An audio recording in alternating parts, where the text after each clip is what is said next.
तो हेलो प्यारो बच्चों, आप सब कैसे हैं? उम्मीद करते हैं कि आप सब बढ़िया होंगे। चलिए अब हम लोग क्या करते हैं, पढ़ाई पे आते हैं।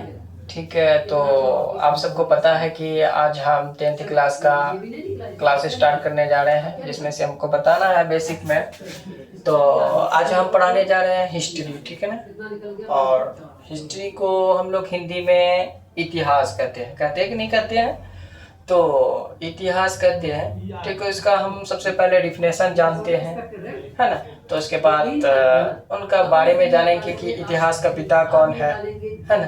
तो इतिहास कैसे कैसे आया। तो सबसे पहले देखिए, इतिहास बोलते किसके हैं? तथ्यों और प्रमाण के आधार पर, तथ्यों और प्रमाण के आधार पर इतिहासकारों के द्वारा बीती हुई घटनाओं को फिर से उजागर करना। अगर कोई भी घटना हो चुका हो, है ना, उस घटनाओं को फिर से उजागर करना या लोगों को बताना, उजागर करना ही क्या कहलाता है? इतिहास कहलाता है ना।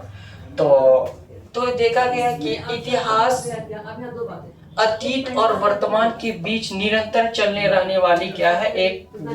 चलने और रहने वाली क्या है? विषय है। निरंतर का मतलब, अतीत का मतलब बीता हुआ, है ना। अच्छा ना, इसका बारे में यहाँ कहे हुए निरंतर का मतलब होता लगातार।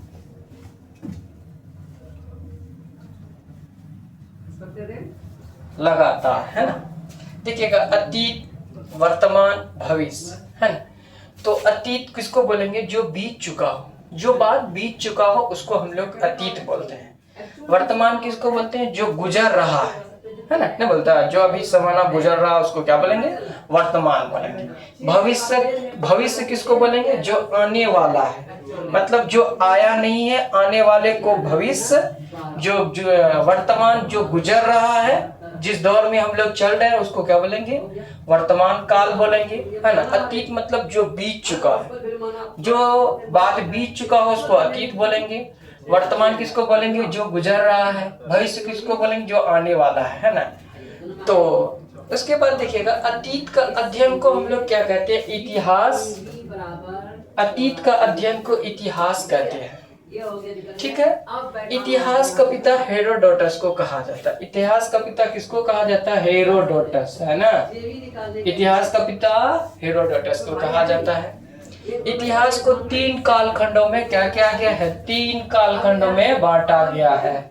इतिहास को कितने कालखंडों में बांटा गया है? 3 कालखंडों में बांटा गया है। तो ऐसा करते हैं कि फिर से हम लोग नेक्स्ट समय आएंगे तो इतिहास के जो 3 कालखंडों में बांटा गया है, प्रागैतिहासिक काल, ऐतिहासिक काल, ये जो भी हो उनको जो बांटा गया उनके आधार पर हम लोग देखेंगे, है ना। इतिहास को 3 कालखंड अध्ययन के भी आधार पर बांटा गया, प्राचीन काल, वर्तमान काल और भविष्य काल, है ना।